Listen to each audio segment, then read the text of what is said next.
Welcome everybody to Forza Horizon 5, and today we're taking a look at the 2023 BMW M2. Now this is the second generation of the car, and production started in 2023. It's based on the standard 2 series, just like the previous generation was, and yeah, with this version we have the 6-speed manual as opposed to the 8-speed auto, so changes are probably not quite as quick, but if in real life you're driving one of these cars, the 6-speed manual is going to be the more satisfying car to drive. And yeah, it's also longer and wider than the previous generation, which means this isn't a particularly lightweight car despite being easily one of the more smaller M cars, as it still weighs 3,748 pounds, which is quite a lot, quite frankly, but it's a reasonably practical car, especially since it is now longer and wider than the previous generation. So yeah, it's no doubt a much more easier car to live with. Certainly going to be more modern inside, with your big LCD screens and the like, so yeah, all good in that regard.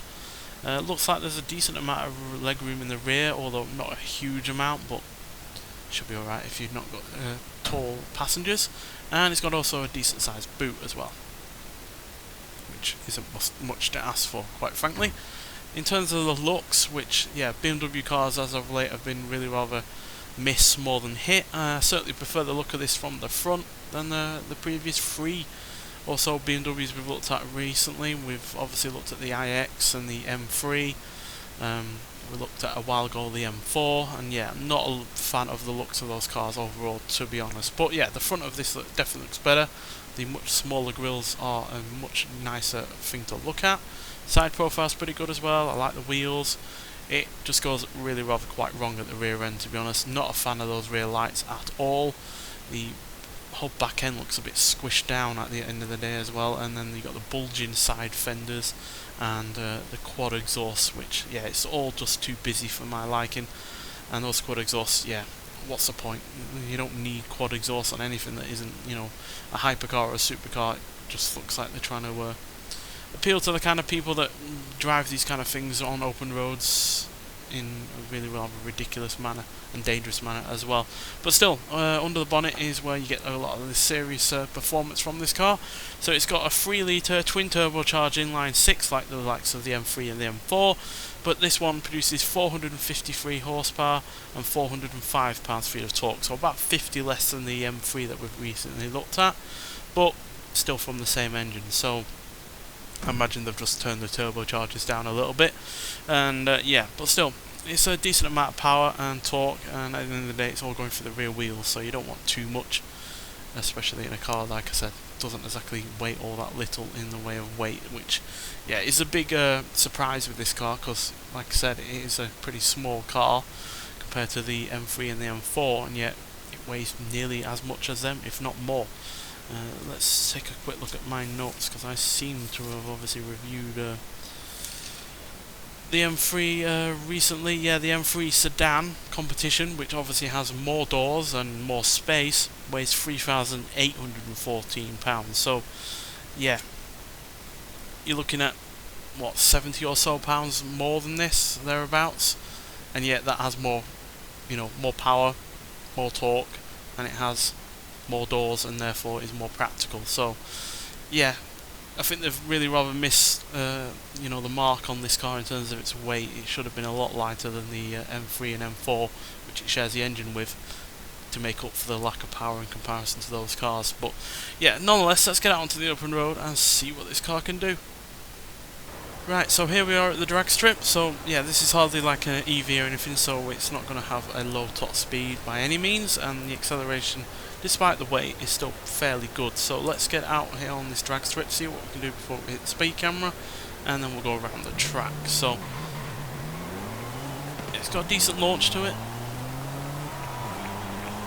and it does shift in some regards. As you can see, it's by no means slow, but yeah, despite the M3, for instance, having slightly more weight than this, I do feel like that is a much sharper car in terms of acceleration, which is no doubt because it's got 50 extra horsepower and 74 extra pounds-feet of torque, which is quite a lot, and yeah, the extra weight is certainly not enough to negate most of that power and torque. So yeah, if you're going to want a a more powerful quicker car in a straight line from the BMW while having more practicality, then yeah, the M3 or the M4 are going to be more down your street. But at the end of the day, this does look better from the front, which the M3 and the M4 do not. They look far worse than this does. And yeah, at the end of the day, it does still have less weight, which is always beneficial. So yeah, we're in mid A class. Let's see if we can compare it against.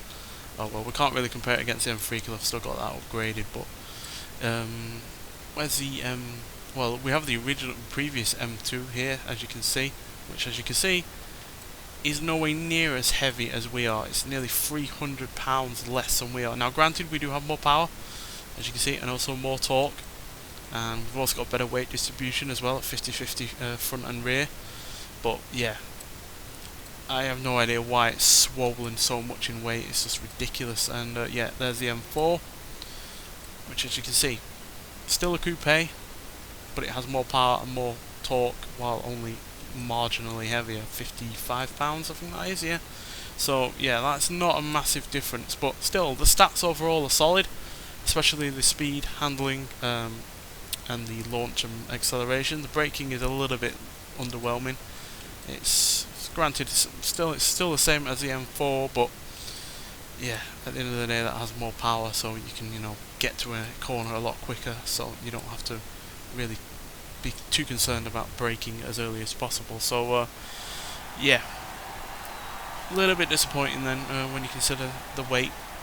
If it weighed as much as the, well, let's say 50 pounds more than the previous generation, then that'd be understandable. But to weigh nearly 300 pounds more is a little bit disappointing. But nonetheless, let's hear what this car sounds like, and we'll talk about it some more.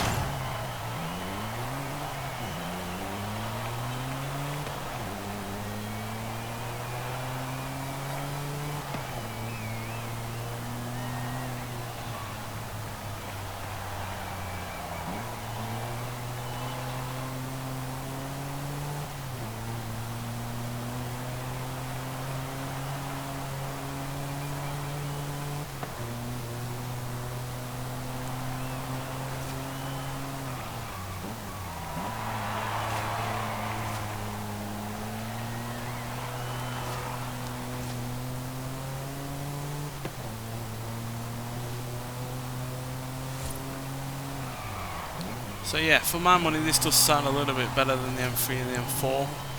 No doubt, like I said, because the turbochargers aren't working as hard to produce more power from the same cubic capacity and the same amount of cylinders. And because it does weigh less than the M3 and M4, it is a little bit more agile. But yeah, the handling is mostly the same. It just feels a little bit more agile in terms of the turn because of the lack of weight in comparison to those cars. But yeah, overall it is pretty much the same. You've still got your rear wheel drive, you've still got your engine up front, and yeah, you've still got plenty of acceleration and power on tap. So yeah, virtually the same as those other two cars that we've already looked at way back, either in terms of the M4 or only recently in terms of the M3. So yeah, but the acceleration is still pretty good. 0 to 60 is dealt with in 4.2 seconds, 0 to 100 is dealt with in 10.318 seconds, and it goes to a top speed of 187 miles an hour, although that is only in game, by the way. The top speed is limited in most of the versions of this car to 155, although you can get it to 177 if you get the M package or something, but it's obviously going to be extra.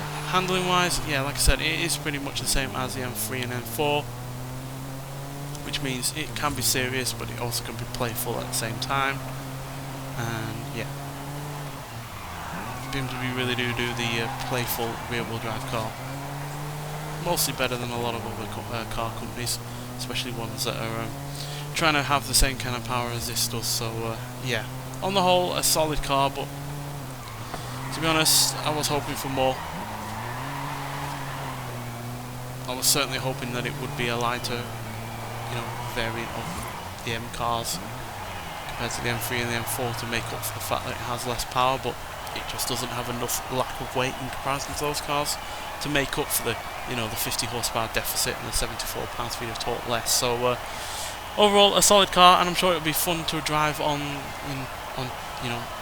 competitive online racing. But for me, outside of the looks being an improvement, at the front at least, it's not massively different to the M3 and the M4 as far as I'm concerned. And yeah, unfortunately we have no bodywork modifications we can give this car either, outside of the usual Forza splitter and Forza spoiler. So yeah, which is also a little bit of a shame, because yeah, the M3 was improved massively as far as I'm concerned in terms of its looks and presence overall, because we could put, you know, new bodywork elements to it on it. So yeah, but you can get this car by getting 20 points in the festival playlist. Easy enough to get, takes about half an hour if that, and yeah, all yours, a brand new car to the Forza series. So yeah, but nonetheless, thank you for watching, and I'll see you in the next one. Bye.